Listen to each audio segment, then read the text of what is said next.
நான் ஆரம்பிக்கலாமா? என்னை நன்றாக இறைவன் படைத்தனர், தன்னை நன்றாக தமிழ் செய்யுமாறு. அனைவருக்கும் வணக்கம்.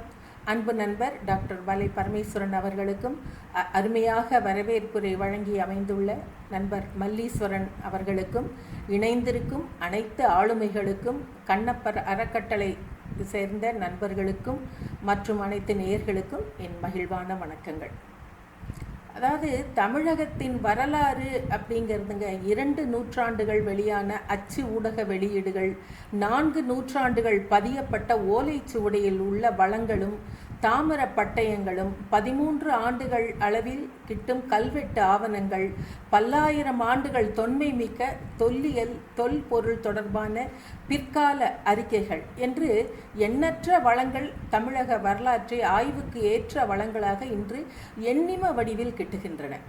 வரலாறு என்பது ஒரு நிலப்பகுதியின் கடந்த கால சரித்திரங்களை காலம் என்னும் நேர்கோட்டில் சுவையான நிகழ்வுகளாக அமைத்து ஒவ்வொரு காலகட்டத்திலும் அந்த நிலப்பகுதியின் கடந்த காலத்தை தகுந்த ஆவணங்களின் அடிப்படையில் அழகுற கட்டமைப்பும் ஒரு அறிவு புலம் என்றே கூறலாம். தமிழர்களின் வரலாற்றை அறிய வெளி மாநிலங்களிலும் கடல் கடந்தும் அகழாய்வு செய்ய திட்டமிடப்பட்டுள்ளதாக சமீபத்தில் முதலமைச்சர் மு.க.ஸ்டாலின் அவர்கள் அறிவித்துள்ளது நாம் இங்கு குறிப்பிட வேண்டியுள்ளது. ஏனென்றால் அது எவ்வளவு முக்கியம் வாய்ந்தது என்பதை நாம் அறிவோம். நம்முடைய பழம்பெருமைகள், நம்முடைய பழைய வரலாறுகள் அனைத்தும் இதன் மூலம்தான் நம்மால் நம்முடைய வருங்கால சந்ததியினருக்கு கடத்தி கொண்டு செல்ல முடியும்.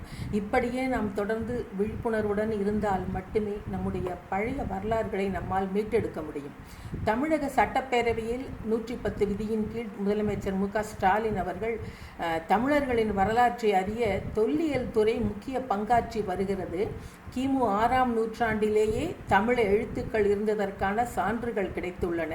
2600 ஆண்டுகளுக்கு முன்னரே தமிழ் குடிமக்கள் எழுத்தறிவு பெற்ற சமூகமாக விளங்கினார்கள் என்பது நமக்கு பெருமை அளிக்கக்கூடிய செய்தி என்கிறார். அயல் நாடுகளுடன் தமிழர்கள் கொண்டிருந்த தொடர்புகள் தொல்லியல் ஆய்வுகள் மூலம் தெரிய வந்துள்ளன.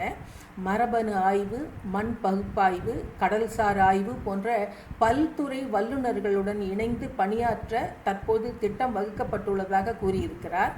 புதிய தொழில்நுட்பங்கள் பயன்படுத்தி கள ஆய்வுகள் மேற்கொள்ளப்பட்டு வருவதையும் குறிப்பிட்டிருக்கிறார். தமிழர்களின் வரலாற்றை அறிய வெளிமாநிலங்களிலும் கடல் கடந்தும் அகழாய்வு செய்ய திட்டமிடப்பட்டுள்ளதாக முதலமைச்சர் அவர்கள் கூறியதற்கு நாம் மகிழ்ச்சி அடைவதோடு அவருக்கு பெரிதும் கடமைப்பட்டு இருக்கிறோம். நன்றி கூற நாம் கடமைப்பட்டு இருக்கிறோம். வரலாறு என்பது உலகின் உயிரினங்கள் அடைந்த வளர்ச்சியினை உணர்த்தும் ஒரு கால கண்ணாடி. இது பழங்கதை என்று ஒதுங்கி செல்வோமானால் அது நம் அறியாமையை பறைசாற்றுவதாக கொள்ளலாம். வீரதீர செயல் புரிந்தவர்களின் வரலாற்று அடையாளமாக இன்றும் உயர்ந்து நிற்பது நடுகற்கள். இந்த நடுகற்கள் பல இடங்களில் முக்கிய ஆவணமாகவும் விளங்குகின்றன. போரில் வீர மரணம் அடைந்தவர்களுக்கு மட்டுமில்லாமல் போரில் சண்டையிட பயன்படுத்திய யானை, குதிரை ஆகிய பிராணிகளும் கூட நடுகற்களாக நிற்கின்றன. கொங்கு நாட்டில் வாழ்நாள் முழுவதும் கால்நடைகளை பராமரிக்கும் பழங்குடிகளை நன்றியோடு வணங்கினார்கள். இன்றும் வணங்கி வந்து கொண்டிருக்கிறார்கள். கொங்கு நாட்டின் பல கிராமங்களில் இந்த நடுகள் வழிபடப்பட்டு வருகிறது. ஏனென்றால் கொங்கு நாடு ஒரு பழமையின் சின்னம். இதற்கு நம்மிடம் மிக மிக பல ஆதாரங்கள் நம்மிடம் இருக்கின்றன. ஆய்வு முறையில் ஆய்வறிஞர்கள் வெளியிட்டுள்ள ஆதாரங்களை நாம் தொகுத்தோமானால் அதை பட்டியலிட்டாலே போதும் நம்முடைய கொங்கு நாட்டின் பெருமையை நாம் பறைசாற்றுவதற்கு. ஆனால் சமீப காலங்களில் பெரும்பாலான நடுக்கற்கள் முருகன் கோவில்களாக மாற்றப்பட்டு இருக்கின்றன. அதையும் நாம் ஒப்புக்கொள்ளத்தான் வேண்டும். பழங்குடிகள் நிறைந்த கொங்கு நாடு பல தொன்மை வரலாற்றை தனக்குள்ளே கொண்டிருக்கிறது. இன்றளவிலும் மொத்த மக்கள் தொகையில் 10% பழங்குடியினர் இங்கு வாழ்கிறார்கள். சங்க காலம் தொட்டு கொங்கு சமவெளி பகுதியில் வாழ்ந்த பழங்குடியினரில் குறிப்பிடத்தக்கவர்கள் என்று நாம் எடுத்துக்கொண்டோமானால் அவர்கள் குறும்பர், பூலுவர், காவலர், ஆவியர், சோழர், பூர்வ பட்டயம் மாவல்லவர், குறும்பிலார், வேட்டுவர், அவுடர், படைத்தலை போன்ற பல இனத்தவர்கள் இருந்தாலும் கூட இந்த அவுடர், ஆவியர், குறும்பர் போன்ற இனத்தவர்கள் இந்த சமூக நீரோட்டத்தில் இணைக்கப்பெற்றதற்கான சான்றுகள் இல்லாவிட்டாலும் அவ்ட நாடு, ஆவியர் நாடு, குறும்பு நாடு போன்ற இந்த பெயர்கள் அரசியல் சமூகவியல் நீரோட்டத்தில் இருக்கின்றன. கொங்கு நாட்டில் சோழர் காலத்தின் பல நடுக்கற்கள் கண்டுபிடிக்கப்பட்டிருக்கின்றன. அவைகளில் பெரும்பாலும் எழுத்துக்கள் அதிகம் இல்லை. ஆனாலும் கொங்கு நாட்டின் எல்லைப்புறத்தில் கிடைத்த நடுக்கற்கள் போன்றவற்றில் சேர, சோழ, பாண்டிய பேரரசின் முயற்சிகளால் எழுத்துக்கள் பொறிக்கப்பட்டிருக்கின்றன. கொங்கு நாடு முழுவதும் சோழர் காலத்திய நடுகற்கள் நூற்றுக்கணக்கில் இருக்கின்றன. இது கிடைத்ததற்கான அரிதான சோழர் காலத்திய கொங்கு கல்வெட்டுக்கள் கன்னிவாடி, சேலைக்காரிகள், வடிவுள்ள மங்கலம், பழமங்கலம், எண்ணாமங்கலம் போன்றவைகள் கல்வெட்டுகளுடன் இருக்கின்றன. அடுத்து சங்கராமநல்லூர் கல்வெட்டில் குறிப்பிட்டுள்ளபடி வீரராசேந்திர மன்னன் காரைவலி நாட்டை வெற்றி கொண்டு பல கோவில்களை நாசம் செய்ததோடு பல உயிர்களையும் அழித்துவிட்டான். வீரராசேந்திரன் வீழ்ச்சியடைந்த வீரர்களுக்கு நடுக்கல் நட்டு வழிபடுவதற்கு அனுமதி அளித்தான். இந்த போர் வீரர்கள் கடவுளர்களாக கருதப்பட்டு பிற்கால சந்ததியினர் வழிபடவும் வழிவகை செய்தான் அப்படின்னு சொல்லியிருக்காங்க. இதெல்லாம் வரலாற்று செய்திகளாக பதிவிடப்பட்டுள்ளன. வெள்ளக்கோவிலில் வீரகுமாரசாமி கோயிலிலும், வெள்ளக்கோயில் அருகில் நாட்டராயன் கோவில் போன்ற இடங்களிலும் நடுக்கற்கள் வழிபாட்டிற்காக பாதுகாக்கப்பட்டு வருகின்றன. இன்றளவிலும் நம்ம போனோம்னா அந்த கோவிலில் போனால் அந்த நடுக்கற்களை காண முடிகிறது. கொங்கு நாட்டின் வடபகுதியிலும் கர்நாடக நாட்டின் தென்பகுதியிலும் வாழ்பவர்கள் வேட்டுவர்கள் என்ற கிராதர் என்கிறார் TN சுப்பிரமணியம் அவர்கள்.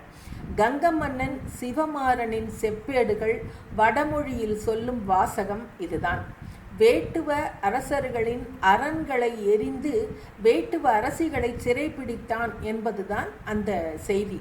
அதாவது வடமொழியில் அந்த செய்தி இருந்திருக்கிறது. இதை மொழிபெயர்த்து எழுதியிருக்கிறார்கள். பிற்கால சோழர்களின் முதலாம் ஆதித்தன் கொங்கில் வேட ராஜாக்களை வென்றான் என்று கொங்கு தேச ராஜாக்கள் என்ற மரபு வழி நூல் சொல்கின்றது. சிவமாறன் போரும் ஆதித்தன் போரும் கிபி 9 முதல் 10ஆம் நூற்றாண்டில் நடந்திருக்கின்றது. ஆதித்தன் காலத்து வேட்டுவ ராஜாக்கள் பலர் இருந்தனர் என்று வேட்டுவ ராஜாங்கம் என்ற நூல் கூறுகின்றது. காவிரியில் முதலில் கால்வாய் அணை வெட்டிய கொங்கு தேச ராஜா வேட்டுவர் மாமன்னர் அல்லாள இளைய நாயகர் என்கிறார்கள்.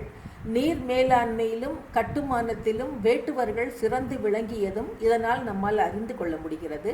அதற்கான கல்வெட்டு ஆதாரங்களும் இருப்பதாக குறிப்பிடுகிறார்கள். தமிழ் மண்ணில் முதலில் படைத்தொழிலில் ஈடுபட்டவர்கள் யார் என்று நாம் பார்த்தோமானால் அவர்கள் வேட்டுவ இனத்தவர்தான் என்கிறது வரலாறு. ஏன்னா நீங்கள் ஒரு லாஜிக்காகவே பார்த்தீங்கன்னா ஆரம்பத்தில் நீங்கள் உலகம் தோன்றியது முதல் மனிதன் என்ன பண்ணான், உங்களுக்கு வயிற்றுக்கு முதல்ல சாப்பாடு போட்டுக்கிற துணிமணியெல்லாம் கூட அடுத்தது தான். ஆரம்பத்தில் மனிதர் தோன்றிய உடனேயே பசி எடுக்க ஆரம்பிச்சிருது. அவங்களுக்கு சாப்பாடுக்கு உடனே வேட்டை தொழில் தான் அவங்களுக்கு முதல்ல ஆரம்பிச்சிருக்கு. அப்போது நம்ம மக்கள் எல்லாருமே அந்த வேட்டுவர்களாகத்தான் வாழ்க்கையை ஆரம்பித்திருக்க முடியும். அதுதான் லாஜிக்காக தான் நம்ம யோசித்து பார்த்தா அப்படி தான் தோணுது.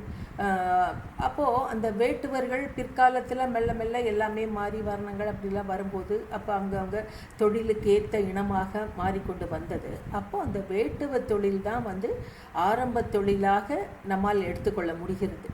இப்போ இது படைத்தொழிலில் ஈடுபட்டாங்க அப்படின்னு சொல்கிறதுக்கான காரணம் முதல்ல அந்த வேட்டுவ தொழிலே நீங்கள் பார்த்தீங்கன்னா மிருகங்களை வேட்டையாடி கொண்டு வந்து தான் உணவுக்கு அவங்க கொண்டு வராங்க. அப்போது அதுவே அங்கேயே ஆரம்பிச்சிருது. வீரத்தொழில் படைத்தொழில் ஆரம்பிக்குது. அப்புறம் போக போக அவங்க இனத்தவருக்குள்ளேயே ஒருத்தருக்கு ஒருத்தர் சண்டை போடுறது, அப்போ அந்த உணவுக்காக போட்ட சண்டைகள், அது மாதிரி எல்லாம் தொடர்ந்து வரும்போது அந்த படைத்தொழில் ஆரம்ப காலம் முதலே ஆரம்பத்தில் வந்திருக்க வேண்டும் என்று தான் நமக்கு எண்ண தோன்றுகிறது. அப்போ ஆரம்பத்தில் முதலில் படைத்தொழிலில் ஈடுபட்டவர்கள் வேட்டுவ இனத்தவர் தான் என்று நம்மால் வரலாற்று மூலம் அறிந்து கொள்ள முடிகிறது. தமிழ் மண்ணின் முதலில் படைத்தொழிலில் ஈடுபட்ட வேட்டுவ இனத்தில் இருந்துதான் சேர, சோழ, பாண்டிய அரசர்கள் உருவானார்கள். இப்படித்தானே இருக்க முடியும் இல்லையா? இப்படித்தான் இருக்க முடியும். அப்போது வேட்டையாடுதலை தமது முதன்மை தொழிலாக கொண்டவர்கள் வேட்டுவர்கள். வேடர் என்ற சொல்லே வேட்டுவர் என்று ஆயிற்று என்கிறது வரலாறு. இவர்கள் அவர்கள் வேடன், வெற்பன், சிலம்பன், ஏய்னன், ஊரன், வேட்டைக்காரன், வேட்டுவன், வேட்டுவதி அரையன், ஊராளி, வேட்டுவ கவுண்டர், நாடாழ்வான் முதலான பெயர்களாலும் கூட அழைக்கப்பட்டிருக்கிறார்கள். வேர் வகையை எண்ணிலாலும் வேட்டுவர் வகையை எண்ண முடியாது எனும் முதுமொழி கூட வழக்கில் இருந்திருக்கிறது. வேட்டுவரின் பூர்வீகம் குறித்து அறிஞர்களிடையே பலவிதமான கருத்துக்கள் நிலவுகின்றன. வேட்டுவர் பிரம்மனால் படைக்கப்பட்ட ஆதி வம்சத்தினர் என்று வேளாளர் புராணம் குறிப்பிடுகிறது. சோழன் பூர்வ பட்டயம் வேட்டுவ கவுண்டர்களை கொண்டு நாட்டின் ஆதிக்குடிகள் என்று சுட்டுகின்றது. சில பட்டயங்களில் வேட்டுவர் முத்த அரையரின் வழி தோன்றல்கள் என்று கூறுகின்றன. வேட்டுவ கவுண்டரும் முத்தரையரும் கண்ணப்ப நாயனாரை தமது குலதெய்வமாக கொண்டு வழிபடுகிறார்கள். எட்கார் தட்சன் அப்படிங்கிற ஒரு அறிஞர், அவர் மேலை நாட்டு அறிஞர், முத்தரையர், வேட்டுவர், வலையர் ஆகியோர் ஒரே குடும்பத்தைச் சேர்ந்தவர்கள் என்று கூறியிருக்கிறார். இதையும் நாம் கருத்தில் கொள்ள வேண்டியிருக்கிறது. இவர் பெரிய ஒரு ஆய்வாளர். இருப்பினும் வேட்டுவரின் பூர்வீகம் குறித்து 4 முக்கிய கருத்துக்கள் இருக்கின்றன. அவை வேட்டுவர் நாகர் இனத்தவர், குருகுலத்தவர், கண்ணப்ப நாயனாரின் வம்சாவழியினர், கொங்கு நாட்டின் பூர்வீக குடிகள் என்கிறார்கள். இதெல்லாம் கொங்கு நாட்டு வேட்டுவ கவுண்டர்கள் வீர வரலாறு அப்படிங்கிற நூலில் அந்த நூலோட ஆசிரியர் பேராசிரியர் தங்கமணி அவர்கள் பதிவிட்டிருக்கிறார்கள். வெட்ட வெட்ட தழைக்கும் வேட்டுவர் படை என்பர் அண்ணன்மார். பழங்குடியினர் வாழ்க்கையில் படை என்று ஒரு தனி பிரிவு கிடையாது. பழங்குடி இனம் மொத்தமுமே ஒரு படையாக செயல்படும் என்பார்கள். அதுதானே உண்மையாக இருக்க முடியும். ஏன்னா மனிதங்க தோன்ற போதேவா இந்த இனம், சாதி, மதமெல்லாம் வந்திருக்க வாய்ப்பே இல்லை. அப்போது ஒரு குழுவினர் போரில் மாண்டு விட்டால் அடுத்த குழுவினர் போருக்கு தயாராகி விடுவார்கள். உடல் பலம் உள்ளோர் அனைவரும் போர் வீரர்களே. அதனால் அழிவே இல்லாதவர்களாக நிலை பெற்று இருந்திருக்கிறார்கள் இந்த வேட்டுவர்கள். முதலாம் ஆதித்தன் கொங்கில் வேட ராஜாக்களை வென்றான் என்று கொங்கு தேச ராஜாக்கள் என்ற மரபு வழி நூல் சொல்கின்றது. அப்போ தமிழகத்தின் தென்கோடியில் அமைந்திருந்த ஆய்நாடு கடல் வணிக பாதையின் மையப்புள்ளியாக விளங்கியது. இப்படி கிரேக்க வரலாற்று ஆசிரியர்கள் குறிப்பிடுகிறார்கள். இதுக்கு என்ன சொல்கிறதுனா, அந்த மேப்பு அப்போல்லாம் இல்லைங்க. நம்ம நாட்டில் அதற்கான ஒரு தொழில்நுட்பம் அதெல்லாம் ஆரம்ப கட்டத்தில் இல்லை. ஆனால் இந்த கிரேக்க வரலாற்று ஆசிரியர்கள் பிற்காலத்தில் அதையெல்லாம் உருவாக்கி அப்போ ஒரு அந்த அவங்களோட அந்த மேப்பில் நம்முடைய ஆய்நாடு குறிப்பிடப்பட்டு இருக்கிறது. அதற்கான ஆதாரங்களை நான் என்னுடைய நூல்களிலெல்லாம் கொடுத்திருக்கிறேன். அந்த ஆய்நாடு அப்படிங்கிற ஒரு நாடு இருந்ததை அதுக்கு பிறகு தான் அது கொங்கு நாடாக மாறுச்சு. கொங்கு நாடுக்கு முன்னாடியே ஆய்நாடுன்னு தான் இருந்திருக்கு. அதற்கான ஆதாரங்கள் நமக்கு கொடுக்கப்பட்டிருக்கின்றன. அப்போது இதுவரை கிடைத்த தரவுகள் பொது சகாப்தத்திற்கு முன்பு 300ஆம் ஆண்டில் ஆய்நாடு தமிழகத்தின் ஒரு பகுதியாக விளங்கியதை ஆதாரப்பூர்வமாக நிறுவுகிறது. ஆய்நாடு பல ஆயிரம் ஆண்டுகளுக்கு முன்னரே தமிழகத்தில் ஒரு நாடாக இருந்தது என்று கருதினாலும் வரலாறு ஆய்நாட்டின் முதல் மன்னன் ஆய் அண்டிரனை அடிப்படையாக கொண்டு சேரர்களை விட அதிக வலிமையுடன் விளங்கியதாக எழுதப்பட்ட வரலாற்று குறிப்பையே தொடக்கமாக நாம் கொள்ள முடிகிறது. அப்போ இது ரொம்ப மிக பழமையான காலத்தில் தான் இந்த ஆய்நாடு இருந்திருக்கு. இந்த ஆய் அண்டிரன் ஆய்நாட்டின் முதல் மன்னன் அப்படின்னு குறிப்பிடுறாங்க. அப்போ ஆதி பழங்குடிகள் அப்படிங்கிறதுக்கு இது ஒரு முக்கியமான ஆதாரமாக நம்மால் எடுத்துக்கொள்ள முடிகிறது. ஆய் அண்டிரனை தொடர்ந்து அதியன், திதியன் ஆகிய ஆய் மன்னர்கள் ஆய்நாட்டை ஆண்டார்கள். ஆய்நாட்டிலிருந்து படையெடுத்து சென்ற ஆய் அண்டிரன் போரில் வென்று பொது சகாப்தத்திற்கு முதலாம் நூற்றாண்டில் 1ஆம் நூற்றாண்டில் புதிய கொங்கு நாடு என்ற அரசமைப்பை உருவாக்குகிறான். ஆய் அண்டிரன் அரசாளுமை கொங்கு நாட்டை வணிகம் தொடங்கி புதிய கண்டுபிடிப்புகள் வழியே செல்வம் கொழிக்கும் நாடாக மாற்றியது. சேரர்களை அடக்கி வலிமை மிக்க நாடாக இருந்த நிலை மாறி 3வது அரசனான திதியன் காலத்தில் சேரர்களுடன் நடந்த போரில் தோல்வியுற்று கொங்கு சேரர்களின் ஆளுகைக்கு உட்பட்ட சிறு நாடாக ஆய் என்ற அடையாளத்தை தொலைத்துவிட்டு நிற்கிறது. சேரர்களின் படையெடுப்பால் பொது சகாப்தம் 150 அளவில் வரலாற்று நிலவரை படங்களில் ஆய்நாடு என்ற நாடே மறைந்து போனது. அப்போ அதற்கு முன்னாடி வரலாற்று நிலவரை படங்களில் ஆய்நாடு இருந்திருக்கிறது. 150 அளவில் அதற்கு பிற்பட்ட காலங்களில் ஆய்நாடு மறைந்து போய் கொங்கு நாடு என்று அந்த இடத்தில் உருவாகிறது. ஆய் அண்டிரனால் உருவாக்கப்பட்ட கொங்கு தனி நாடாக தனக்குரிய தனி தன்மையுடன் சிற்றரசு அமைப்புடன் குடியாட்சியாக செயல்பட்டு வந்தது.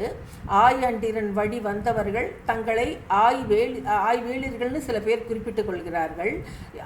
அப்படி ஒரு அடையாளத்துடன் கொங்கு நாட்டை பொது சகாப்தம் 200 வரை ஆண்டார்கள் என்று ஒரு சிலர் குறிப்பிட்டுக் கொண்டு இருக்கிறார்கள். இது மாதிரி 2-3 கருத்துகள் நிலவுகின்றன. கொங்கின் நிலப்பகுதி இயற்கை வளம் மிக்கதாகவும் பழங்குடியினர் புதிய தொழில்நுட்பங்களை கண்டுபிடித்து ஒரு புதிய வாழ்வியலுக்கு மாறவும் அவர்களின் நிலம்சார் அரசாளுமை வழிவகுத்தது. ஆய் மன்னர்கள் எங்கிருந்து வந்தவர்கள், அவர்களின் சொந்த நாடு எது போன்ற கேள்விகளுக்கு இன்னும் நமக்கு முழுமையான விடை கிடைக்க முடியாத நிலையே இருக்கிறது. ஏன் என்று கேட்டால் இதற்கு பல கருத்துக்கள் இங்கு நிலவுகின்றன. நம்ம ஆய் நாடுங்கிறதுக்கு ஆய் அண்டிரன், அந்த மாதிரி ஆய் திதியன், இவங்களையெல்லாம் நம்ம கணக்கில் எடுத்துக்கிட்டாலும் அவர்கள் எங்கிருந்து வந்தார்கள், அவர்கள் எந்த இனத்தை சேர்ந்தவர்கள் என்று நம்மால் இன்னும் அறுதியிட்டு கூற முடியாமல் தான் இருக்கிறது என்கிறார்கள். பாரி, ஓரி, காரி, நள்ளி, ஆயண்டிரன், எழினி, பேகன் போன்றோர் கடையேழு வள்ளல்களில் என்று அழைக்கப்படுகிறார்கள். ஆய்குடி என்று தற்போது அழைக்கப்படும் ஊர் ஆய் என்ற வள்ளல் வாழ்ந்திருந்த இடம். ஆய் அண்டிரன் என்றும் அவனை புலவர்கள் புகழ்ந்துரைக்கிறார்கள். இவனுடைய ஆட்சிக்கு உட்பட்டதுதான் பொதியமலை. அந்த காலத்தில் அந்த மலையில் யானைகள் மிகுதியாக இருந்திருக்கின்றன. அதனால் ஆய் பல யானைகளை பிடித்து பழக்கினான். ஆண் யானைகளை போருக்கு ஏற்றபடியும் பெண் யானைகளை வாகனமாக பயன்படுத்துவதற்கும் ஏற்ற வகையிலும் பழக்க செய்தான் என்கிறார்கள். அவனுடைய ஆணை பந்தியில் 100 யானைகளுக்கு குறைவாக என்றும் இருந்ததில்லையாம். இவனிடம் அடிக்கடி பாணர்களும் புலவர்களும் வருவார்கள். அவர்களுக்கு மற்றவர்கள் கொடுப்பது போல பொன்னும் மணியும் கொடுப்பான். அவற்றோடு யானையையும் பரிசிலாக கொடுப்பானாம். யானையையே பரிசாக கொடுத்திருக்கிறான். யானை பரிசில் தருபவன் என்று போற்றப்படுகிறான். ஆய் மன்னன் மோசியாரை ஒரு நாள் தன் தேரில் அழைத்து செல்றான். அந்த தேர் காட்டு வழியே செல்கிறது. அங்கே பழக்கப்பட்ட பல யானைகள் இருந்தன. அவற்றை பார்த்த புலவர் ஒருவர் பாட்டை பாடுகிறார். இந்த காட்டில் இத்தனை களிர்கள் இருக்கின்றனவே, களிர்கள் என்றால் யானைகள். இந்த காடு மேகக்கூட்டங்கள் தங்கும் மலையையும் சுரப்புன்னை மலரால் தொடுத்த கண்ணியையும் உடைய ஆய் அண்டிரனுடைய குன்றத்தை பாடிற்றே அப்படின்னு பாடுறாரு. ஏன்னா இந்த மோசி கிருனார் அவருடைய நெருங்கிய தோழர், ஆய் அண்டிரனுக்கு நெருங்கிய தோழராக இருக்கிறார். அப்போ அவர் அவனை பற்றி அடிக்கடி புகழ்ந்து பாடிட்டு இருக்கார். அவனுடைய வள்ளல் தன்மை எல்லாத்தையும் அதை அழகாக சிறுபானாற்று படை பாடல் இப்படி கூறுகிறது. வள்ளல் ஆய் அண்டிரனின் கொடை சிறப்பினை பற்றி உறையூர் ஏணிச்சேரி முடமோசியார் அப்படி பாடுகிறார். அந்த கருத்தை தான் நான் முதல்ல சொன்னேன். அது அப்படி பாடுகிறார். அப்போ அந்த ஆய் அண்டிரன் அத்தனை சிறப்பு பெற்றவன். இவனை தான் சிலர் வேட்டுவர் குலத்தவர் என்று கூறுகிறார்கள். அதே போல ஆய்வேளிர் தங்கள் குலத்தவன், ஆய்வேளிர் குலத்தவன் என்றும் சொல்லி கொண்டிருக்கிறார்கள். இதற்கான இன்னும் முழுமையான முடிவான கருத்து இன்னும் சொல்லப்படாமல் இருக்கிறது. அதே போல் வள்ளல் வல்வில் ஓரி என்பவனையும் அப்படித்தான் சொல்கிறார்கள். வல்வில் ஓரி என்பவன் அந்த தற்போது ராசிபுரம் என்று அழைக்கப்படும் ஸ்ரீ ராஜபுரம் என்னும் பகுதியில் வேட்டையாட சென்ற போது அங்கு ஒரு பன்றியின் மீது அம்பினை செலுத்துகிறானாம்.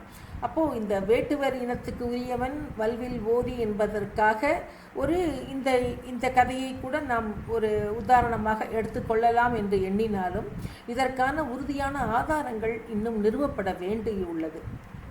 அப்போது அந்த வேட்டையாட சென்ற போது அங்கு ஒரு பன்றியின் மீது அம்பை எய்த அப்பன்றி ஒரு புதரில் போய் மறைந்து விட அந்த இடத்தில் வல்வில் ஓரி சென்று பார்க்கும் போது அங்கு பன்றிக்கு பதிலாக ஒரு சிவலிங்கமும் அந்த சிவலிங்கத்தின் மீது வல்வில் ஓரி எய்த அம்பும் அந்த அம்பு பட்டதால் அந்த சிவலிங்கத்தின் இரத்தமும் கசிந்து கொண்டிருந்ததாம்.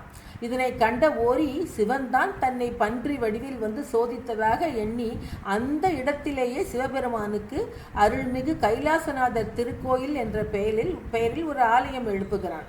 இதனை குறிக்கும் வகையில் அந்த அருள்மிகு கைலாசநாதர் திருக்கோயிலின் கொடிமரத்தில் சிவபெருமானை குறிக்கும் வகையில் முட்புதரின் அந்த முட்பதற்கு முன்னால் ஒரு பன்றி வடிவமும் வல்வில் ஓரியை குறிக்கும் வகையில் வாளும் கேடயமும் பொறிக்கப்பட்டிருக்கிறது.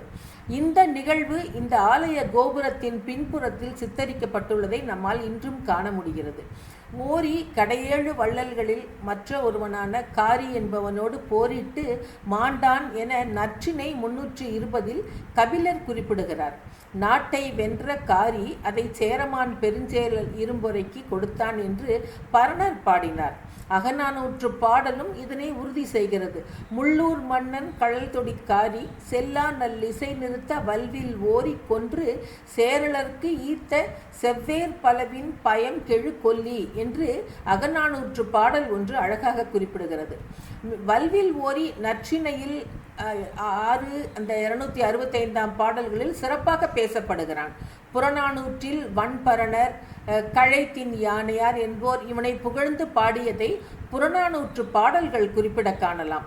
இந்த வள்ளல் பெருமக்கள் வேட்டுவர் குலத்தின் அரசர்கள் என்றும் ஆய்வேளிர் குலத்தவர் என்றும் இரு வகையான கருத்துக்கள் உலவுகின்றன. வல்வில் ஓரி வேட்டுவர் குடியினன் என்ற செய்தித்தாள் கட்டுரைகளும் காண முடிகின்றது. வேட்டுவ மன்னன் வல்வில் ஓரி மற்றும் பல்வேறு சங்ககால வேட்டுவ மன்னர்கள் பற்றிய செய்திகள் கொங்கு நாட்டு கவுண்டர்கள் என்ற நூலில் வி. ராமமூர்த்தி என்ற வரலாற்று ஆய்வாளரால் மிக அழகாக குறிப்பிடப்பட்டுள்ளது. சென்னை பல்கலைக்கழகத்தின் தமிழ் துறையின் துணை பேராசிரியர் சிவராச பிள்ளை அவர்கள் சங்க காலத்துக்கு முன்னர் கிடைத்த வரலாற்று தகவல் அடிப்படையில் ஒரு கால வரையறையை உருவாக்கும் முயற்சியில் ஈடுபட்டார். அவருடைய ஆய்வு முடிவுகளை சென்னை பல்கலைக்கழகம் பொது சகாப்தம் 1932 வெளியிட்டது. தமிழக வரலாற்றில் சங்க காலத்தில் பல சிறு நாடுகள் இருந்தன.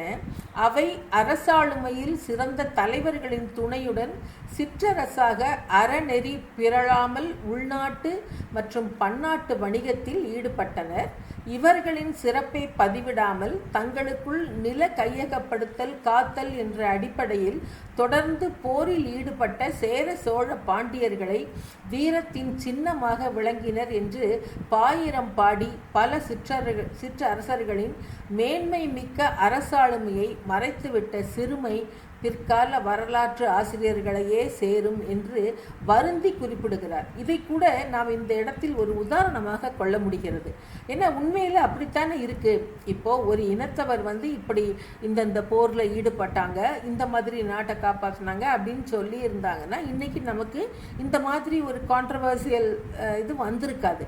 நேரிடையாக அவங்க சொல்லியிருந்து அதை சொல்லாமல் அந்த சேர சோழ பாண்டியர்களை அவங்க வீரத்தின் சின்னமாக விளங்கினார்கள் அப்படின்னு சொல்லிட்டு அவங்கள ஆயிரம் பாடி பாடி அவங்கள ஒரு பெரிய என்ன சொல்கிறது அவங்கள பாடி பாடி பரிசு மட்டும் பெற்றுட்டு போகிறதுக்காக பாடிட்டு போயிருக்காங்க. அப்படியெல்லாம் பார்க்கும்போது நமக்கு அந்த காலத்தில் அந்த இன வேறுபாடு சாதி வேறுபாடு அதெல்லாம் அவங்க யாரும் பெருசாக எடுத்துக்கவே இல்லைன்னு தான் நம்மளால் சொல்ல முடியுது. இன்னைக்கு ஒருவேளை அதுக்கெல்லாம் ரொம்ப முக்கியத்துவம் கொடுத்திருந்தாங்கன்னா அந்த புலவர்களும் பரிசில் பெறத்துக்கோசரமாவது அவங்க சாதி பேரை சொல்லி இனத்து பேரை சொல்லி பாடி இருக்கலாம் அல்லவா. அப்போ அந்த மாதிரி பாடலை அப்படிங்கும் போது நமக்கு அது அவங்க அதுக்கு முக்கியத்துவம் கொடுக்கல அப்படின்னு தானே எடுத்துக்க முடியுது. அதுக்கு ஆனாலும் ஒரு இன பாகுபாடுன்னு பார்க்கும்போது நமக்கு அதற்கான ஆதாரங்கள் நமக்கு இல்லாமல் போயிருது. இப்போ சங்க காலத்தில் அரசாண்ட ஆய் மற்றும் கொங்கு வேளிர் தொடர்பான வரலாற்று தகவல் கிரேக்க வரலாற்றில் கிடைக்கும் அளவுக்கு தமிழக வரலாற்றில் காண முடியவில்லை அப்படின்னு குறிப்பிடுறாரு அந்த ஆய்வறிஞர். தன்னுடைய சங்ககால வரலாற்று கால வரையறைக்கு ஆய் மன்னன் திதியன் தொடர்பான கிரேக்க வரலாற்று தகவல் அடிப்படையாக அமைந்தது என்றும் ஆய் திதியன் ஆண்ட காலம் பொது சகாப்தம் 75 என்று நிறுவிய பின்னரே தன்னால் சங்ககால அட்டவணையை உருவாக்க முடிந்ததாக அவர் குறிப்பிடுகிறார். ஆய் மன்னர்கள் மற்றும் ஆய் வேளிர்களின் வரலாறு வெளியானால் மட்டுமே தமிழர்களின் சங்ககால வரலாறும் சங்ககால வாழ்வியல் முறையும் தெளிவாகும் என்று கூட அவர் முத்தாய்ப்பாக கருத்தாக சொல்லியிருக்கிறார். அப்போ இந்த 2 கருத்தாக்கங்களுக்கும் தெளிவு கிடைத்தால் மட்டும்தான் எல்லாவற்றையும் நாம் விவரமாக வெளிப்படுத்த முடியும். அடுத்து இப்போ நம்ம அந்த நடுகள் பற்றி பேசும்போது அது வந்து வீர சின்னமாக நம் பல இடத்தில் பார்க்கிறோம். அதில் ஒரு பகுதி தான் வந்துட்டு சதிக்கல் எனப்படுவது. கணவன் இறந்தவுடன் அந்த சிதையிலேயே உடன்கட்டை ஏறும் பெண்ணிற்கு வைப்பது தான் சதிக்கல். அந்த காலத்தில் வந்து பெண்கள் வந்து கற்புடைய மகளிர் வந்து இதை வந்து ரொம்ப முக்கியமான ஒரு இதாக பார்த்தாங்க. அப்போ வந்து இந்த உடன்கட்டை ஏறுதல் வழக்கத்துக்கெல்லாம் முன்னாடி இந்த சதிக்கல் ஆர்கனைசேஷன்ஸ் எனும் தென்கிழக்கு ஆசிய பகுதியில் வரையப்பட்ட குகை ஓவியங்கள் சுமார் ஒரு 10,000 முதல் 40,000 வருடங்கள் பழமையானவைகள் என்றும் கண்டறிந்திருக்கிறார்கள். இதற்கு சிறந்த உதாரணமாக குகை ஓவியங்களிலேயே காலத்தால் மிக பழமையானவைகளாக கருதப்படுபவைகளான சுமார் 50,000 முதல் 1,00,000 ஆண்டுகள் பழமையானவைகள் இந்தியாவின் மத்திய பிரதேச மாநிலத்தில் இருக்கும் பிம்பட்கா குகை ஓவியங்களை குறிப்பிடலாம்.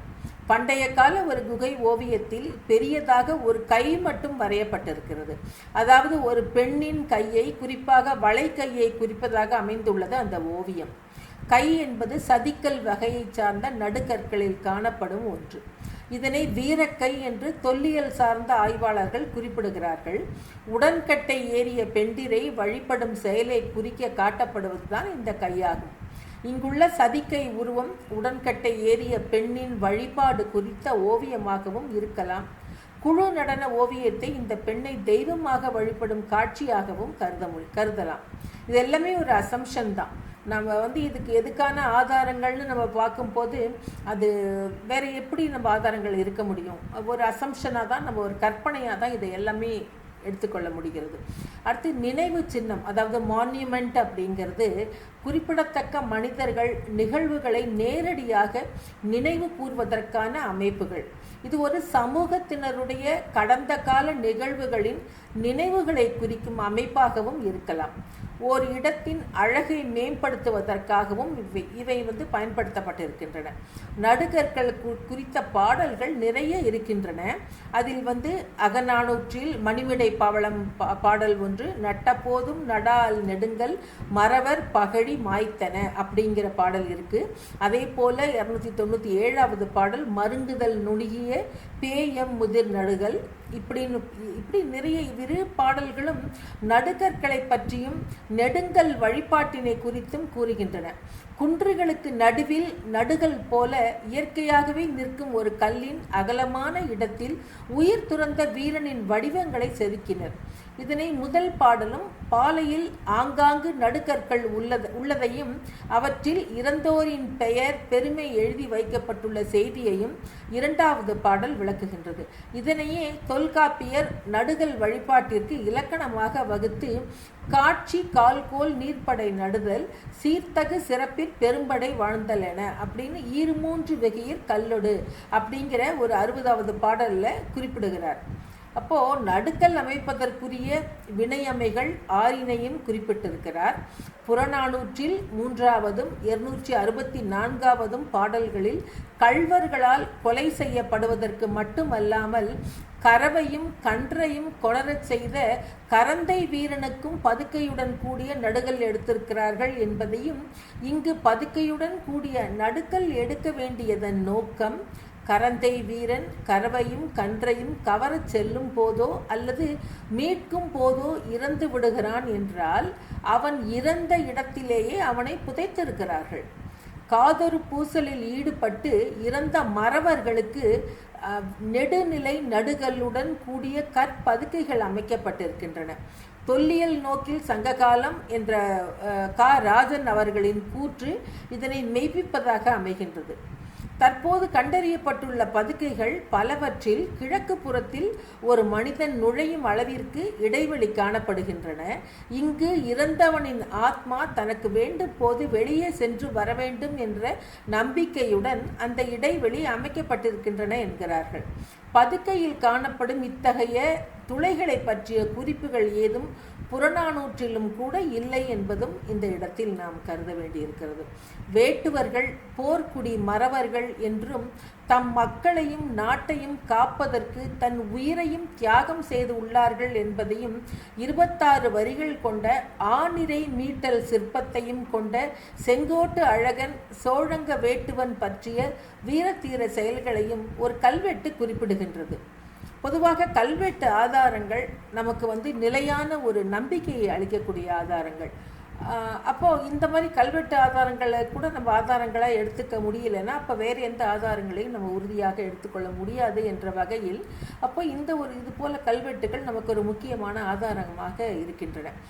நார்வேயின் பனிக்கட்டிகளிலிருந்து தமிழ்நாட்டின் வெப்பமண்டல சமவெளிகள் வரையிலும் ஆதிகால வரலாற்றுக்குரிய கலாச்சாரங்களின் குறிப்பிடத்தக்க பொதுவான அம்சங்கள் அதிகமாக இருக்கத்தான் செய்கின்றன.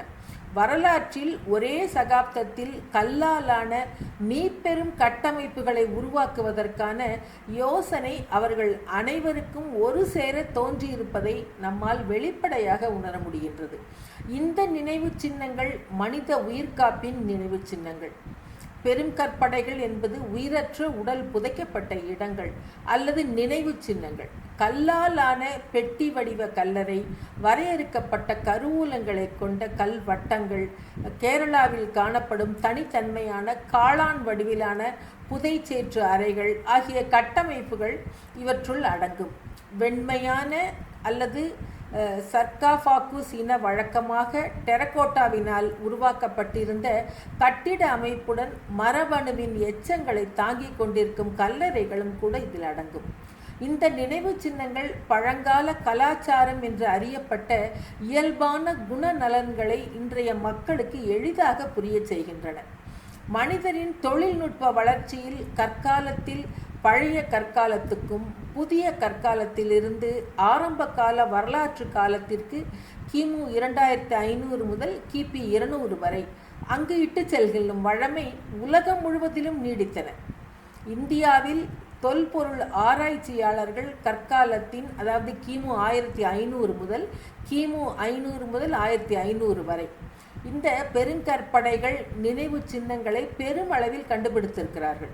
எனினும் சில தளங்கள் கற்காலங்களுக்கு முன்பே கிமு 2000 வரை பரவியது.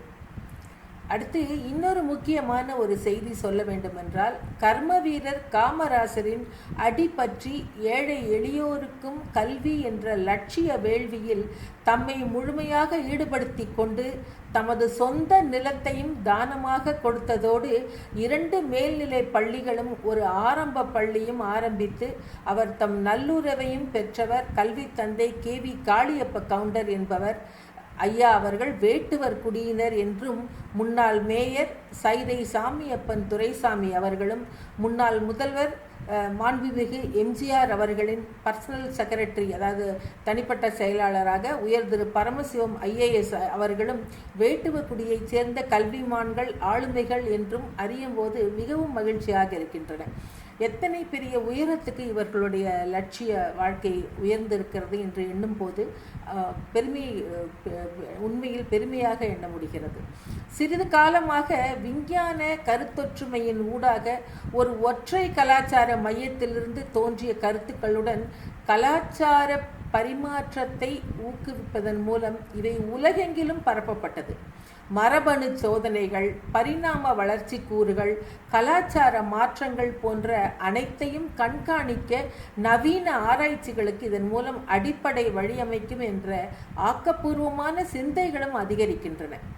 மிகவும் சிக்கலான வழக்குகளுக்கும் சில ஆய்வுகள் மூலம் ஒற்றுமை வேற்றுமைகளின் கண்டறிதல் சிறந்த தீர்வாகவும் அமைந்து திடுக்கிடச் செய்வதும் கூட உண்டு. அந்த வகையில் இன்றைய விஞ்ஞானிகளும் அன்றைய இந்த நினைவு சின்னங்களின் கட்டமைப்புகளை வரவேற்பதோடு மீண்டும் இதே வகையிலான நினைவு சின்னங்கள் பல்வேறு விதங்களிலும் எழுப்பப்படுவதும் ஆரம்பித்திருக்கின்றன என்கிறார்கள்.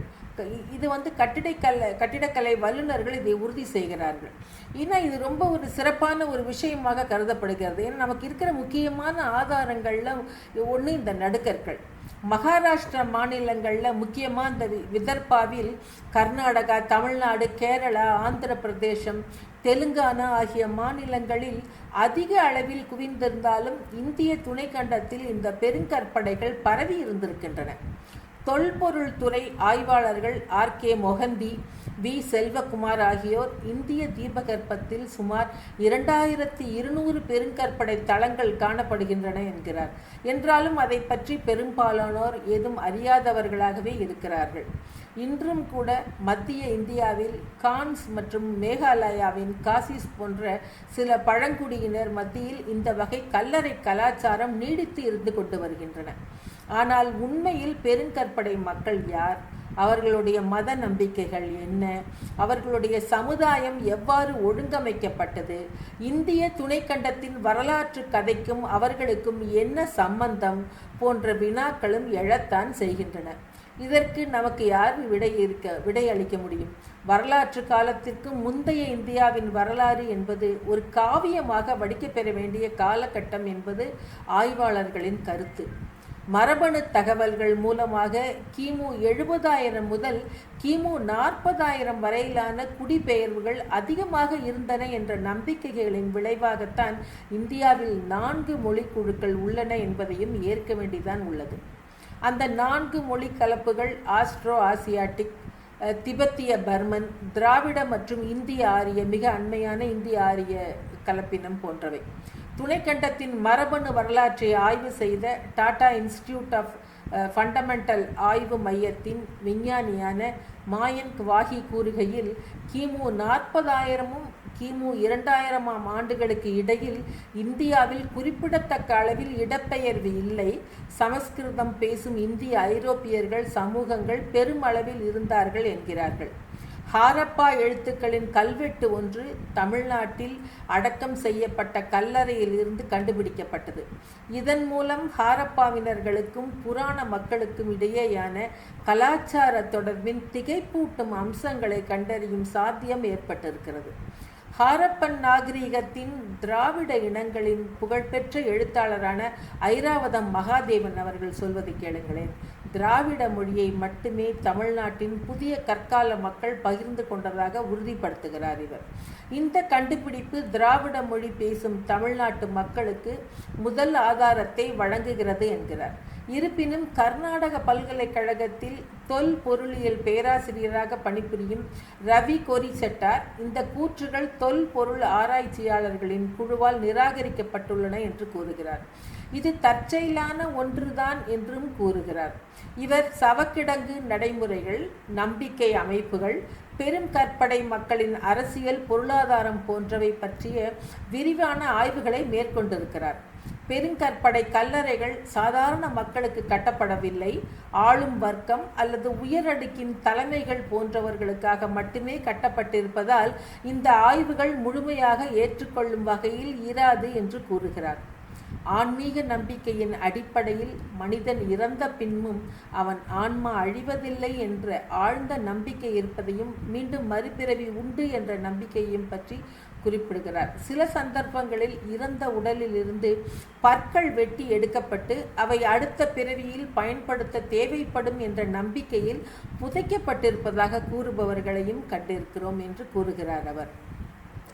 3500 ஆண்டுகளுக்கு முற்பட்ட வரலாற்று சின்னங்கள் காலம் காலமாக இந்த பகுதியில் வாழும் தாண்டிக்குடி என்னும் இம்மண்ணில் மலைவாழ் மக்களால் 3500 ஆண்டுகளுக்கு முன் வாழ்ந்த தங்கள் முன்னோர்களின் ஈமச் சின்னங்களான ஈமக்குடிகளும் முதுமக்கள் தாழிகளும் கற்திட்டைகளும் கற்பதுக்கைகளும் பாதுகாக்கப்பட்டு வருகின்றன.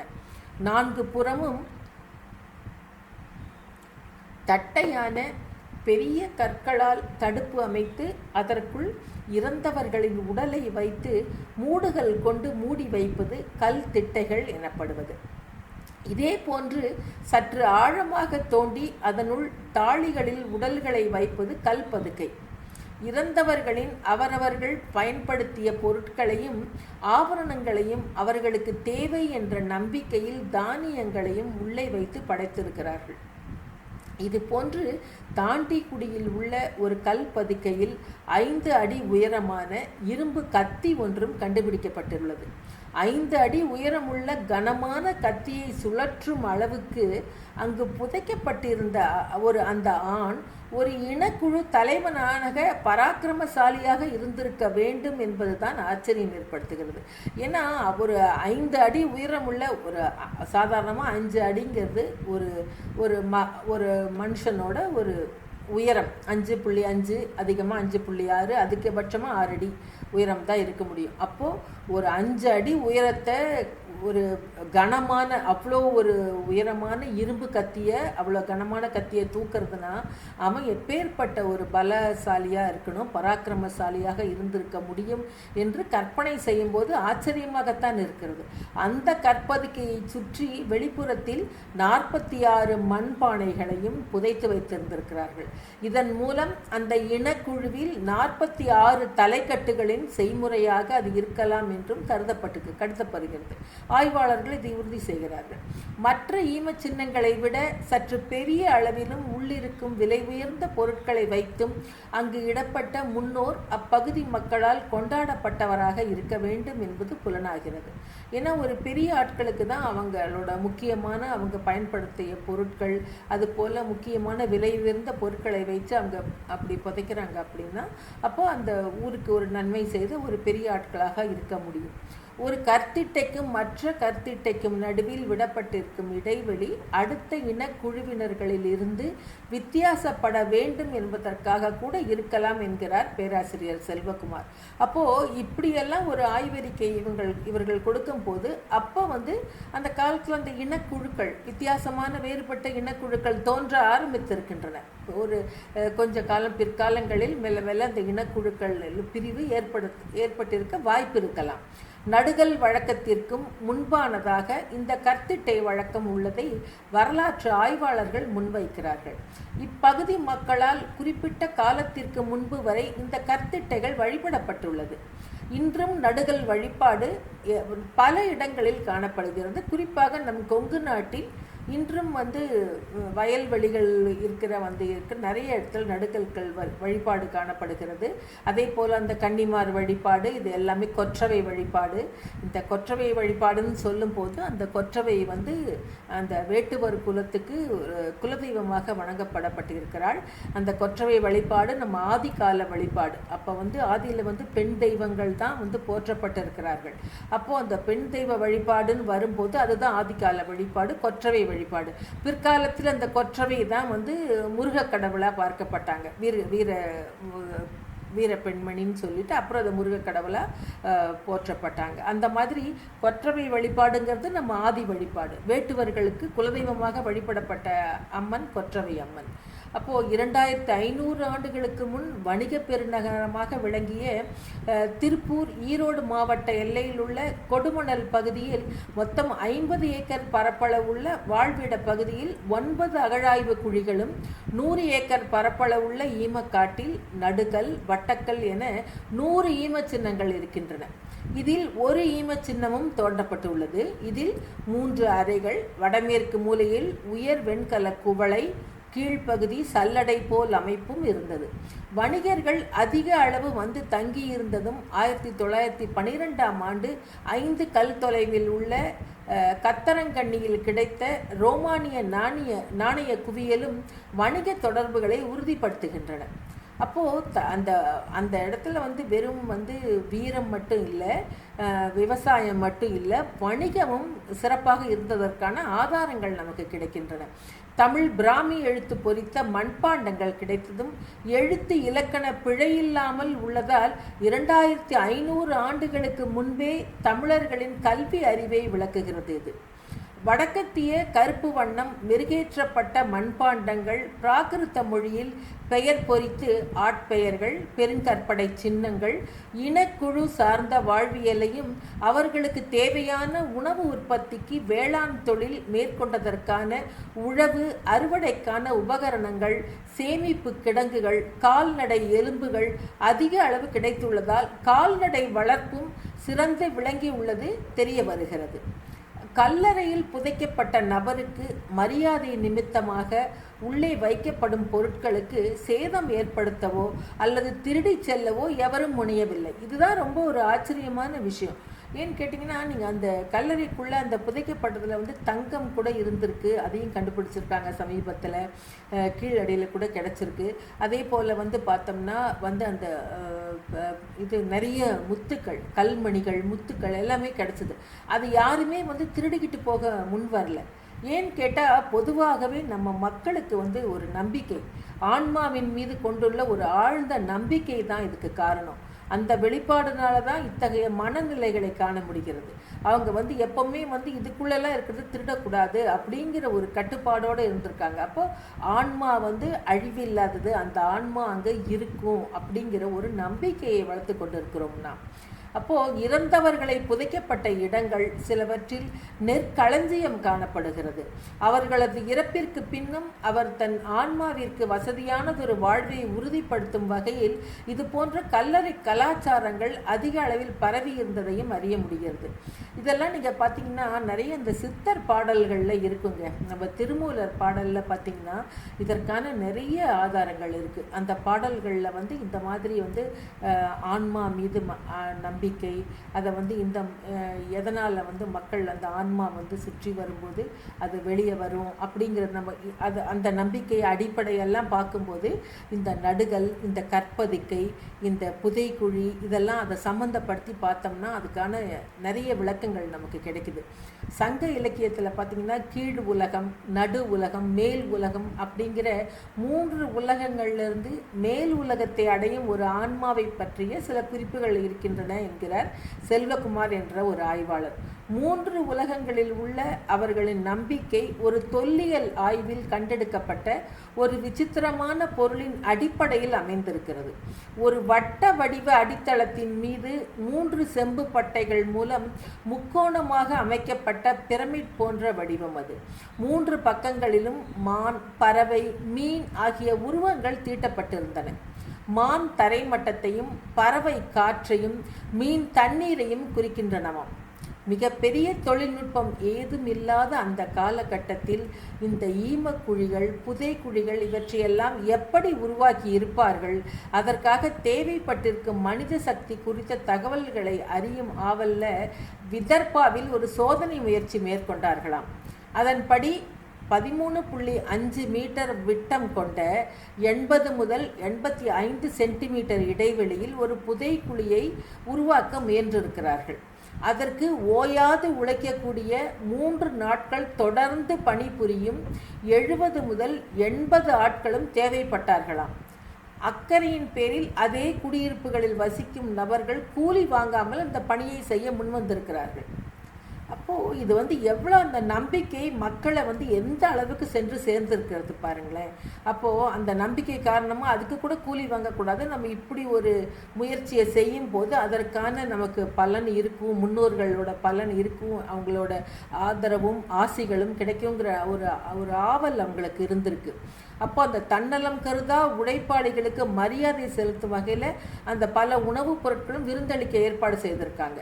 அப்போ இந்த கோட்பாட்டை உறுதி செய்யும் விதமாக கிமு 700-800 காலத்தின் விதர்பாவில் சில புதைக்குழி கண்டுபிடிப்புகளில் குதிரைகளின் மண்டை ஓடுகளும் குழம்பு எலும்புகளும் மீட்கப்பட்டிருக்கின்றன. அருணாச்சல பிரதேசத்தில் ஒரிசா மற்றும் மிதுன் பழங்குடியின மக்களிடையே சடங்கிற்காக எருமைகளை பலி கொடுத்த பின்னர் அதை உண்ணும் பழக்கம் கூட இருந்துள்ளதை குறிப்பிடுகிறார்கள். நண்பர்கள், உறவினர்கள் போன்றவர்களை வெளி கிராமங்களிலிருந்தும் வேற்று சாதியினரையும் அழைத்து கல்லறை வளாகத்தில் அல்லது நினைவு சின்னத்தின் கல்லை நிறுவுகிறார்கள். பின் ஆட்டுக்குட்டிகளையும் ஆட்டுக்கிடாய்களையும் கிராம தெய்வங்களுக்கு பலி கொடுத்து முன்னோர்களுக்கும் படையல் வைத்துவிட்டு அந்த மாமிச உணவை எல்லோருக்கும் வழங்கி கௌரவிக்கிறார்கள். இந்த சடங்கில் கொல்லப்பட்ட மிருகங்கள் ஆவி உலகத்தில் இறந்தவர்களின் சொத்துகளாக மாறும் என்றும் நம்புகிறார்கள். அதோடு இந்த விழா ஏற்பாடு செய்யாவிட்டால் அவர்கள் ஆண்டு முழுவதும் கடுமையான பிரச்சனைகளை எதிர்கொள்வார்கள் என்றும் ஒரு தீவிரமான ஒரு நம்பிக்கை இருக்கிறது. அந்த நம்பிக்கையின் காரணமாகத்தான் இந்த வழிபாடுகள் செய்யப்படுகின்றன. இந்த காலத்தில் கூட நம்ம இறந்தவர்களுக்கு திதி கொடுக்குறோம் இல்லையா, திவசம்னு சொல்லுவோம், திதி கொடுக்குறோம். வருஷம் நம்ம அந்த முன்னோர்களை நினச்சி நம்ம அந்த ஒரு வழிபாடு செய்கிறோம். அதையெல்லாம் நம்ம ஆதி காலத்துலேருந்து நம்ம முன்னோர்கள் கிட்ட இருந்தால் வந்திருக்கு, இன்னைக்கு வரைக்கும் வந்துட்டு இருக்கு.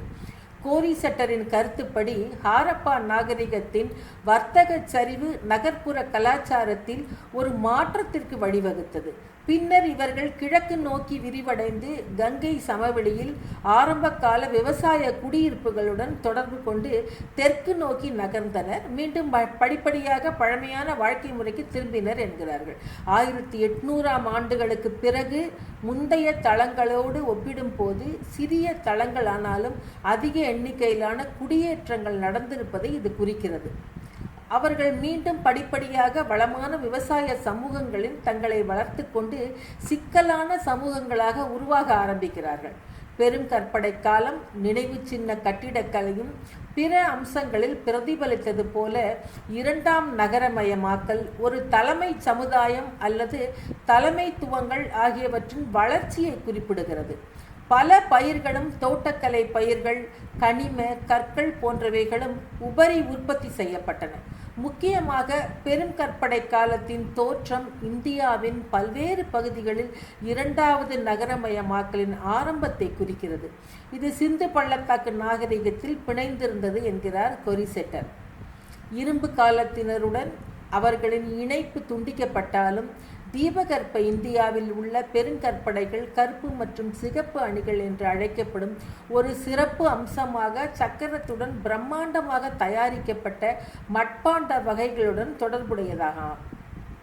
மகாபாரதத்தின் குருச்சேத்திர போர்க்களத்தில் சமவெளிகளில் கௌரவர்களும் பாண்டவர்களும் போராடி கொண்டிருந்தாலும் இந்திய தீபகற்பத்தில் உள்ள பெரும் கற்படை கால மக்கள் தங்கள் சமூகத்தின் பிரபலமான மக்களுக்கும் படை தளபதிகள், சிற்றரசர்கள், சமூக நலனிற்காக உயிர் தியாகம் செய்தவர்கள் போன்றோருக்காக நினைவு சின்னத்துடன் கூடிய புதை குழிகளை நிறுவியிருக்கிறார்கள்.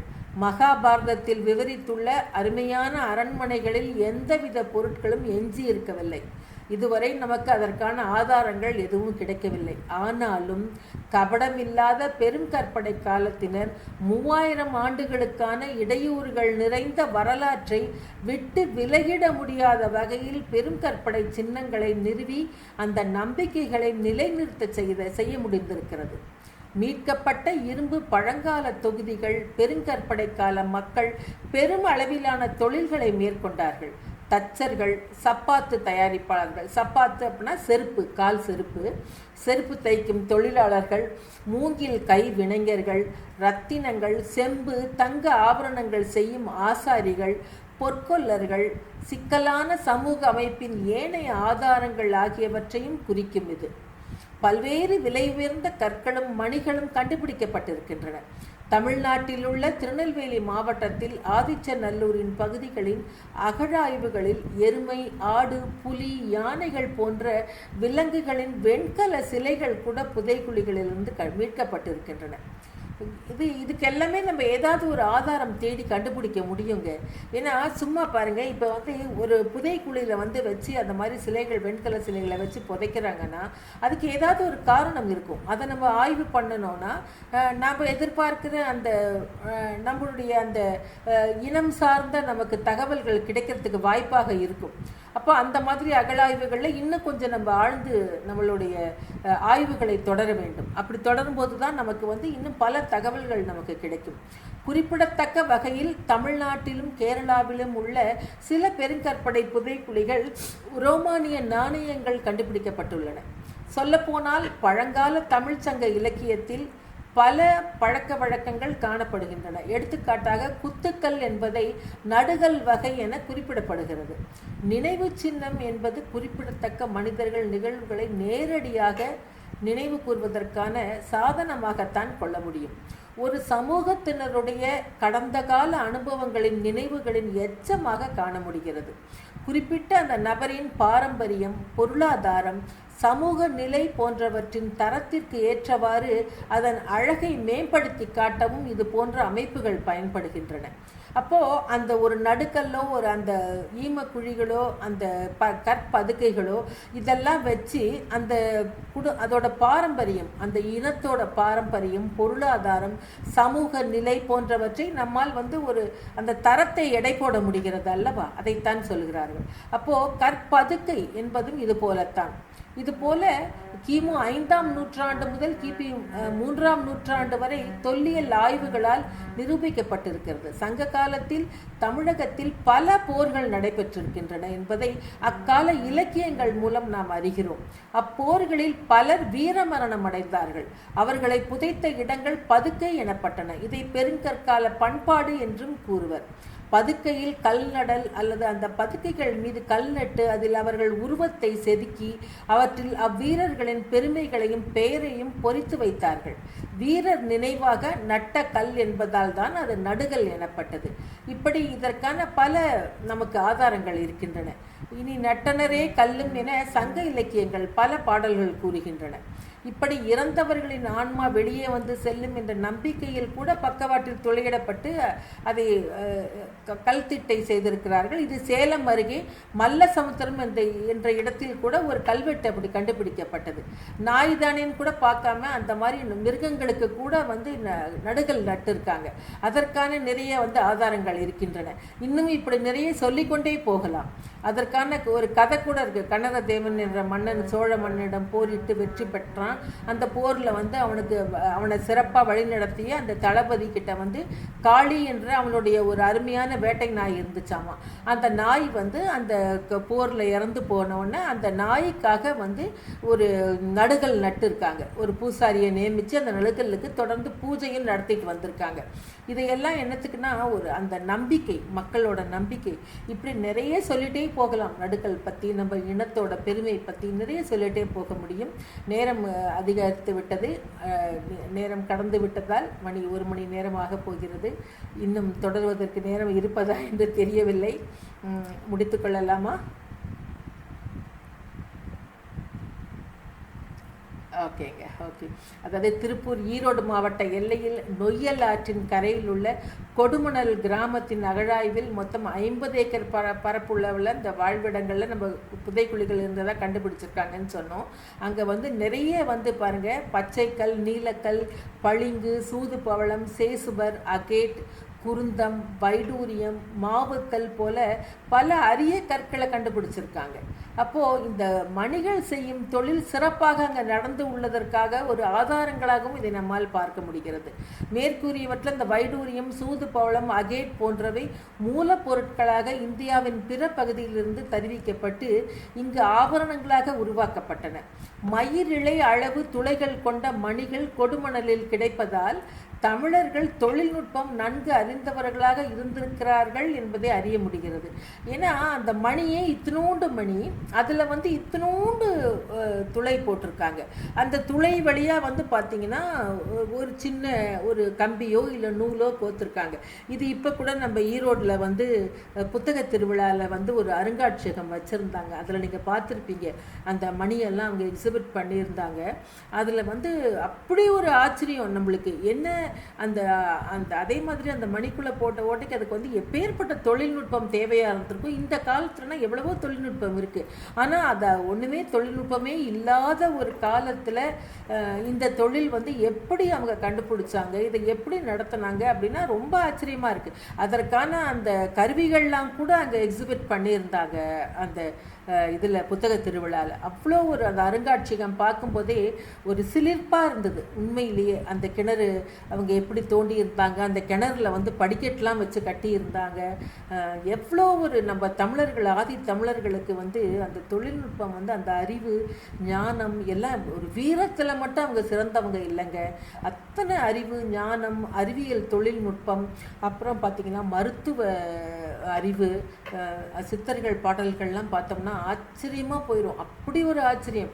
நம்ம சங்க இலக்கியங்களில் சித்தர்கள் பாடல்களில் நீங்கள் குறிப்பிட்டு பார்த்தீங்கன்னா சித்த வைத்தியம் பற்றி அத்தனை பாடல்கள், அதெல்லாம் வச்சு ஆய்வு பண்ணாங்கன்னா இன்றைக்கி வந்து இந்த நோயெல்லாம் இருக்குது பாருங்கள். இப்போ வந்து இந்த ஆட்டிசம் மாதிரி நோய் வந்து உலகம் பூரா இன்றைக்கி ஒரு பெரிய பிரச்சனையாக உருவாகிட்டு இருக்குங்க. இன்றைக்கி இருக்கிற கணக்குப்படி இன்னும் இதே அளவு போயிட்டு இருந்தா இன்னும் சில ஒரு வருடங்களில் வந்து பார்த்திங்கன்னா ஒரு வீட்டுக்கு ஒரு குழந்தை அப்படி இருக்குமோ. இன்றைக்கி பார்த்திங்கன்னா ஒரு வீட்டில் ஒரு குழந்தை தான், அதிகபட்சமாக 2 குழந்தை தான் இருக்குது. அதில் ஒரு குழந்தைக்கு இப்படி ஒரு நோயினா கேட்கவே ரொம்ப சங்கடமாக இருக்குது. அந்த ஆட்டிசம் குழந்தைங்க வந்து பார்த்தா நம்ம ஊரில் மட்டும் இல்லை, நான் அமெரிக்கா போயிருந்த போது பார்த்தேன். ஒரு தெருவுக்கு 4 குழந்தைங்களை என்னால் பார்க்க முடிஞ்சுது. அவ்வளோ ஒரு வேதனையான ஒரு விஷயம் அந்த ஆட்டிசம் குழந்தைங்க. ஒரு ஒரு ஒரு என்ன சொல்கிறது, நம்மளோட வேதனையின் உச்சம் தான் அந்த குழந்தைங்களை பார்க்கும்போது. அப்படிப்பட்ட நிலையெல்லாம் இன்றைக்கி உருவாகிட்டு இருக்குது. அப்படின்னா நாம் நம்மளோட பழமையை மதிக்கணும், நம்மளோட பழமைக்கு வந்து நம்ம முக்கியத்துவம் கொடுக்கணும். வரலாறுக்கு எவ்வளோ முக்கியத்துவங்கிறத நம்ம புரிஞ்சுக்கணும். அப்போது அந்த அளவுக்கு வந்து தமிழர்களோட தொழில்நுட்பம் வந்து அவங்க நன்கு அறிந்தவர்களாக இருந்திருக்கிறார்கள். எல்லா விஷயத்திலையும் ஞானம் பெற்றவர்களாக இருந்திருக்கிறார்கள். இன்றைக்கி வந்து நம்ம நாகரீகம் முற்றி போன காலத்தில் நம்ம பழமையை வந்து வேண்டான்னு ஒதுக்க முடியாத நிலைக்கு இன்றைக்கி நம்ம தள்ளப்படுறோம். அதையும் நம்ம இணைச்சி நம்மளோட வாழ்வையை வந்து தொடரும் போது தான் அப்போ வந்து நம்மளோட இந்த மாதிரி பிரச்சனைகளுக்கு ஒரு தீர்வு கிடைக்கும். அப்போ நம்ம வரலாறு நம்ம தெரிந்து கொள்ள வேண்டியதன் முக்கியத்துவத்தை நம்ம உணர முடிகிறது. இந்த தொழில் சங்க காலத்தில் சிறப்புற்று விளங்கி இருக்கிறதுக்கு பெருமளவு அந்நிய செலாவணியை கூட தமிழகத்திற்கு ஈட்டி தந்திருக்கு. சாதாரணமாக வந்து அவங்க தொழில்நுட்பத்தை சும்மா பெருமைக்காக செய்யல, அந்நிய செலாவணியை கொண்டு வந்திருக்கிறார்கள். அப்போ எந்த அளவுக்கு அவங்க ஒரு சிறந்த ஒரு வணிகத்திலையும் சிறந்திருக்கணும் பாருங்கள். தமிழகத்தின் வடமேற்கு பகுதியில் பெருங்கற்படை சின்னங்களும், தென்கிழக்கு பகுதியில் ஆதிச்சநல்லூர் முதுமக்கள் தாளிகளும் தமிழகத்தின் இரும்பு பண்பாட்டு கால சின்னங்களாக இருக்கின்றன. இன்னைக்கும் தக்காணத்தில் உள்ள வடபகுதி பெருங்கற்படை சின்னங்களின் அகழாய்வு கொண்டுதான் தென்னிந்திய இரும்புகால பண்பாடு கிமு 1200 என கொள்ளப்படுகிறது.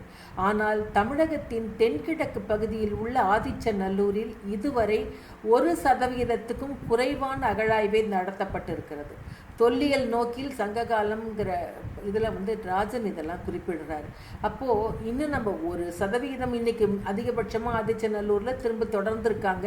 அப்போது ஒரு 2%, 3% பண்ணியிருந்தாலும் அதிலையே நமக்கு இவ்வளோ தகவல்கள் கிடைக்குதுன்னா இன்னும் நம்ம நிறைய அகழாய்வுகள் பண்ண நம்மளோட பழமையும் நம்ம வரலாறும் எவ்வளவு மீட்டெடுக்க முடியும் நினச்சி பாருங்களேன்.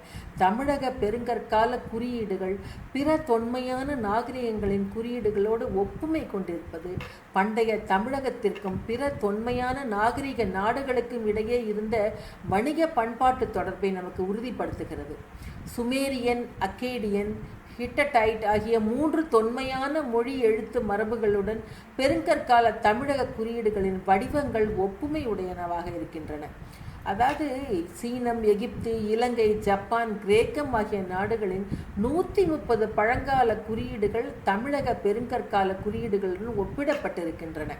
அதில் எகிப்து நாட்டு குறியீடுகளோடு 121 குறியீடுகளும், சீனத்தோடு 103 குறியீடுகளும், ஜப்பானோடு 94 குறியீடுகளும், கிரேக்கத்தோடு 64 குறியீடுகளும் ஒப்புமை கொண்டுள்ளன என்பது கணக்கிடப்பட்டு அறியப்பட்டுள்ளது. எவ்வளோ ஆச்சரியமான விஷயம் இல்லைங்களா அதெல்லாம். அப்போது இதையெல்லாம் பார்க்கும்போது நம்மளுடைய ஆதி தமிழர்கள் எத்தனை வந்து அவங்க சிறப்பானவர்களாக இருந்திருக்காங்க. நம்ம ஆதி குடிகள் வந்து எல்லா வகையிலும் சிறப்பு பெற்றவர்களாக இருந்திருக்காங்கன்னு உணர முடியுது. அதே மாதிரி இன்னும் ஒரே ஒரு விஷயம் சொல்லி முடிச்சுக்கிறேன். நம்ம அந்த இதை தொடர்ந்து நடுகற்கள் பற்றி பேசும்போது முக்கியமான ஒரு விஷயம் வந்து இந்த நவகண்டம், அரிகண்டம்னு சொல்கிறது. நவகண்டம்னா 9 கண்டம், அதாவது 9 கண்டம் துண்டங்கள். ஒரு வீரர் தம் உடலை 9 துண்டங்களாக தாமே வெட்டி கொண்டு உயிர் திறப்பது. எங்கேயாவது இது நீங்கள் இதுக்கப்புறம் எந்த நாட்டிலையாவது கேள்விப்பட்டிருக்கீங்களா? சாத்தியமே இல்லைங்க. இந்த வீர தீரம் அப்படிங்கிறதுக்கு ஒரு முக்கியமான ஒரு ஆதாரம் இந்த நவகண்டம், அரிகண்டம். உலகத்திலேயே எங்கேயுமே இந்த பண்பாடு இல்லை. அது வந்து இந்த அதையும் அரிகண்டம்னா ஒரு வீரன் தம்மை தாமே வாளால் கழுத்தை அறுத்து கொண்டு உயிர் தியாகம் செய்வது. தலையை ஒரு கையால் பிடித்து கொண்டோ தலையை ஓரிடத்தில் இழுத்து கட்டியோ மறு கையால் வாழ் கொண்டு தன் கழுத்தினை தானே அறுத்து பலி கொடுப்பதுதான் அரிக்கண்டம். இதெல்லாம் கேட்கறதுக்கே அப்படியே மலப்பா இல்லையா? நிஜமா நம்ம பழங்காலத்தில் மன்னர்கள் போரில் வெற்றி பெறவும் அவர்கள் நலம் பெறவும் தாங்கள் எடுத்துக்கொண்ட முக்கிய நலப்பணி திட்டங்கள் எந்தவித தடங்களும் இன்றி நடந்தேறுவதற்காகவும் போர் வீரர்கள் கொற்றவை தெய்வத்தின் முன் தங்களை தாங்களே பலியிட்டு கொள்ளும் வழக்கம் இருந்திருக்கிறது. இதைத்தான் சிற்பங்கள், நடுக்கற்கள், கல்வெட்டுகள் போன்ற ஆவணங்கள் மூலம் நம்மால் அறிய முடிகிறது. அப்போது நான் முதலியே உங்களுக்கு ஆரம்பத்திலே சொன்னேன், கொற்றவை வழிபாடுங்கிறது ரொம்ப வீரதீர வழிபாடு. அது வீரர்கள் செய்யக்கூடிய வழிபாடு. அந்த வழிபாடு மூலம்தான் நிறைய தகவல்கள் நமக்கு கிடைக்க வந்தன. அதில் ஒரு முக்கியமான தகவல் தான் இந்த அரிகண்டம் நவகண்டம்ங்கிறது. கொற்றவைக்கு அவ்வாறு பலியிட்டு கொள்பவர்கள் கூரிய வாளால் தங்கள் உடலை 9 பாகங்களாக, அதாவது கை, கால், வயிறு ஆகிய பகுதிகளை அறிந்து கொண்டு இறுதியாக தன் தலையை தானே அறுத்து கொள்வார்கள். எவ்வளவு வீரம் வேணும் அதுக்கு, யோசிச்சு பாருங்களேன். எவ்வளவு தைரியம் வேணும், துணிவு வேணும், அந்த வலியை பொறுத்துக்கிற அந்த தெம்பு வேணும். இதெல்லாம் ஒரு சாதாரண விஷயமா? இதுக்கெல்லாம் ஆதாரம் கல்வெட்டுகள் நமக்கு இருக்கின்றன. வெறும் இது கற்பனை கதை இல்லை. இப்போ கூட நான் இந்த இந்த பக்கத்தில் ஒரு ஊரில் கோவிலில் போனப்போ அந்த கல்வெட்டை பார்க்கும்போது, அந்த சிற்பங்களை பார்க்கும்போது ரொம்ப ஆச்சரியமாக இருந்தது. இதை வெளிப்படுத்தக்கூடிய நவகண்ட சிற்பங்கள் தமிழ்நாட்டில் பல இடங்களில் காண முடிகிறது. குறிப்பாக பழம்பெரும் நாடான கொங்கு நாட்டில் மிக அதிகமாக காணப்படுவதை அறிய முடிகிறது. அப்போது இந்த கொங்கு நாட்டு மக்கள் வீர தீரத்தில் சிறந்தவர்களாக இருந்தார்கள். அதாவது அரசர்களுக்கு உண்மையான வீரர்களாக இருந்திருக்கிறார்கள். குறுநில மன்னர்கள் நாட்டுக்காக உயிர் தியாகம் பண்ணியிருக்காங்க. அப்படிங்கிறதுக்கெல்லாம் இது ஒரு முக்கியமான ஆதாரமாக நம்மால் எடுத்துக்கொள்ள முடிகிறது. வேறு எந்த நாட்டிலையும் இப்படிப்பட்ட ஆதாரங்கள் கிடைச்சிருக்கிறதா அப்படிங்கிறதுக்கு கண்டிப்பாக அதுக்கு உத்தரவாதம் இல்லை. அரச விசுவாசிகளான படை வீரர்கள் தம்மை தாமே பலியிட்டுக் கொள்வதற்கான பலிபீடங்கள் பட்டினப்பாக்கத்தில் இருந்தமையை இளங்கோவடிகளின் பாடல் மூலம் அறிய முடிகிறது. இளங்கோவடிகள் கூட ஒரு பாடல், அந்த வெற்றிவேந்தன் கொற்றம் கொள்கென அப்படிங்கிற ஒரு நற்பலி பீடிகை நலங்கொள வைத்தாங்கன்னு அப்படி ஒரு அருமையான பாடல். உயிர்பலி உண்ணும் உருமு குரல் முழக்கத்து மயிர்கண் முரசோடு வான்பலியூட்டி இந்திர விழாவை எடுத்த காதையில் சொல்லுவார் இந்த பாட்டு. அதில் சொல்கிறாங்க இந்த பாட்டை. மேற்கண்ட அடிகள் மூலம் வீரர்கள் தமது தலையை தாமே வெட்டி பலிபீடத்தில் வைப்பதை குறிப்பிடுகின்றன இந்த பாடல். கொற்றவைக்கு தலையை அறிந்து கொடுக்கும் சிற்பங்களை மகாபலிபுரம் திரௌபதி ரதத்திலும் சிங்கவரம் குன்றத்திலும் திருவானைக்காவலிலும் பார்க்க முடிகிறது. கம்பவர்மன் காலத்து நடுகள் ஒன்றில் இதை பற்றி சிறப்பாக கூறுவதையும் காண முடிகிறது. இதற்கும் ஒரு அழகான ஒரு பாடல் இருக்கிறது. அந்த கல்வெட்டோட வாசகம் இருக்கிறது, அந்த கல்வெட்டிலேயே இருக்குது. அப்போது இதெல்லாம் ஒரு முக்கியமான ஆதாரங்கள். பழங்குடிகள் நிறைந்த கொங்கு நாடு பல தொன்மை வரலாற்றை தனக்குள்ளே கொண்டிருக்கிறது. இன்றளவிலும் மொத்த மக்கள் தொகையில் 10% பேர் பழங்குடியினர் வாழ்கிறார்கள்.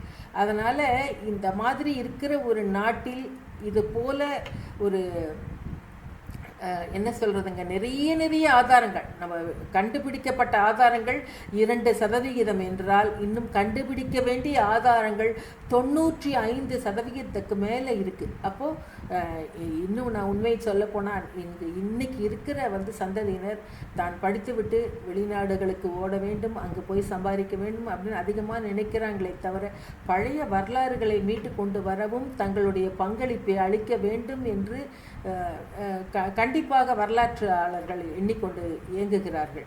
அதை எக்காரணம் கொண்டு அதை நம்ம மறுக்க முடியாது. அந்த அளவில் இன்னைக்கு நிறைய ஆதாரங்கள், இன்னும் புதிய தகவல்கள் நமக்கு கிடைக்க முடியும். எங்கே போய் நம்ம அதாவது போய் சம்பாதிக்கிறதுக்காக நம்ம போகலாம், எல்லாம் பண்ணலாம், எவ்வளோ வேலை வேணால் பண்ணலாம்.